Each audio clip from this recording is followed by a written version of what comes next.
Hi, my name is Dan. I finished last in my fantasy football league. This week, I'm sharing my top 10 running backs.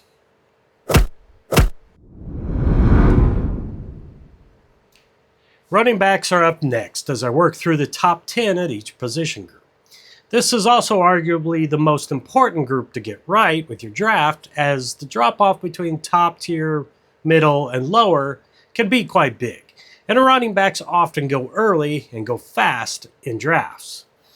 While there are a few teams that will rotate backs, giving you a couple options, most have a featured back who is doing a majority of the work, and for you, that means scoring most of the points. Yes, that backup can vulture a few touchdowns, especially in goal line situations, but not consistently enough for you to rely on him on a weekly basis. At number 10, Saquon Barkley.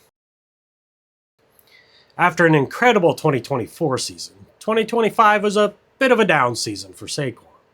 The good news is a down season for Saquon is still a very good season, as he finished top 10 in rushing yards last year, and I think he can remain in the top 10 this year. He ranks 8th in average draft position among running backs, and is ranked 7th and 8th by ESPN and Sleeper respectively. Will anything slow him down? Nothing obvious to me. My only concern is my lack of faith in Hurts at QB, but it should be easy enough for Hurts to turn around and give Barkley the ball.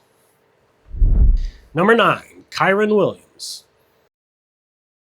I wasn't expecting Williams to be in the top 10, but he scored a lot of points last year, and I simply couldn't ignore him. Could be the benefit of being on a high-power offense, and, well, the Rams should be that again this year, so no reason to think Williams won't be a big part of that attack. Fellow fantasy players and the experts wholeheartedly disagree with me, as he's ranked 15th in average draft position and 17th and 15th by ESPN and Sleeper. The main thing that can hurt Kyren is there are so many weapons on the Rams that can limit his TD chances. But he did have 13 total TDs last year. Number 8, Chase Brown. Brown is another surprise to me, and also probably benefiting from a productive offense that needed some help when Joe Burrow was out last year. He tied with Jahmyr Gibbs and Ashton Jeanty with 5 receiving touchdowns last year, only behind Christian McCaffrey. So he should still be a factor on a team with a lot of weapons. He's 10th average draft position and 13 and 10 from ESPN and Sleeper. The biggest risk is those receiving touchdowns going to Jamar Chase or T. Higgins when you have a healthy Joe Burrow.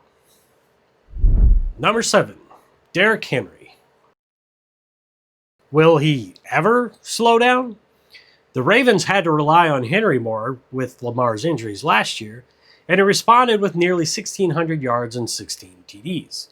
He also had the most rushes over 20 yards. At this point, I think you have to expect him to do well until he doesn't.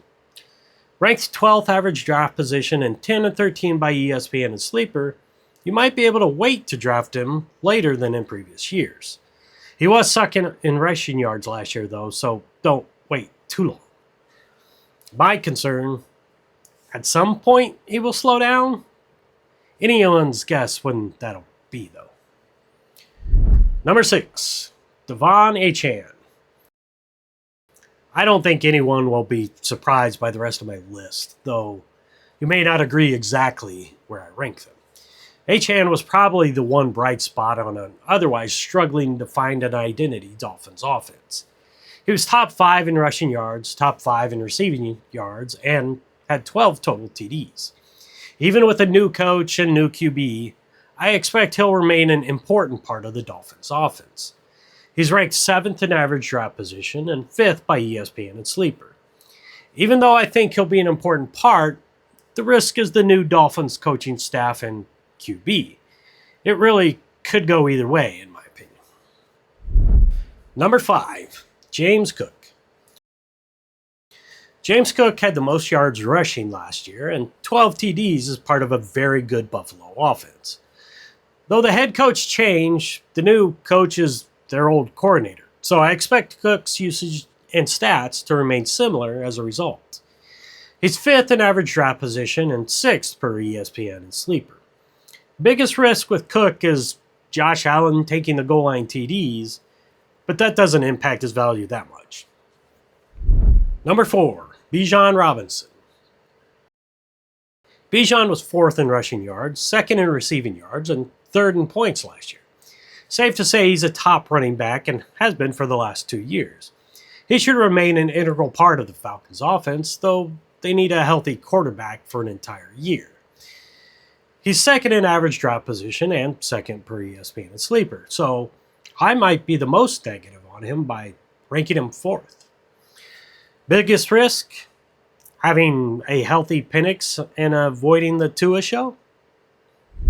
Number 3, Jonathan Taylor. Taylor had a massive year last year, finishing 3rd in rushing yards, 1st in rushing TDs, and 1st in points for a running back.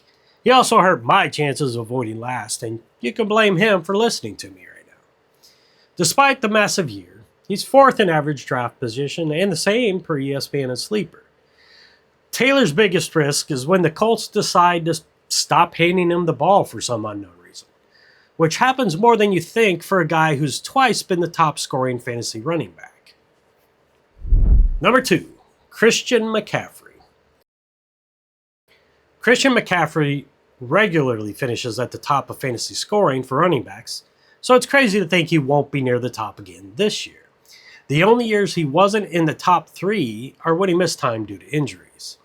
He's ranked 3rd in average draft position and the same by ESPN and sleeper. The 2 risks I see is he is 30, that magical running back age, though it means nothing to Derrick Henry, and there is some turmoil with the 49ers thanks to injuries that could allow defenses to focus more on him. Number 1, Jahmyr Gibbs. Hey, I pronounced his name right this time. Gibbs has been solid for the Lions since coming into the league, and I don't see him slowing down this year, especially with David Montgomery moving to the Texans. He's been a top 3 running back the last couple years, and I expect he'll take the top step this year. As does everyone else, apparently, as he's 1st in average draft position and per ESPN and sleeper. I don't see any obvious risks with Gibbs. Just draft him and go about your day. What about... I talked about Lamar not making my top 10 QBs, so it's only fair to bring up a running back who didn't make this list, Ashton Jeanty. I don't think that's as big of a surprise or risk by me in this case, though. Jeanty is 6th in average draft position and 8th and 7th per ESPN and sleeper, so clearly expected to have a great year. He had a good first year, and I've even talked about second-year running backs being poised to break out. With a new offensive-minded head coach, it could definitely happen. With that said, I think he'll be good, not great, because I think the Raiders will be good, not great. The potential is there, but I think it'll be another year before you see him cracking the top 10.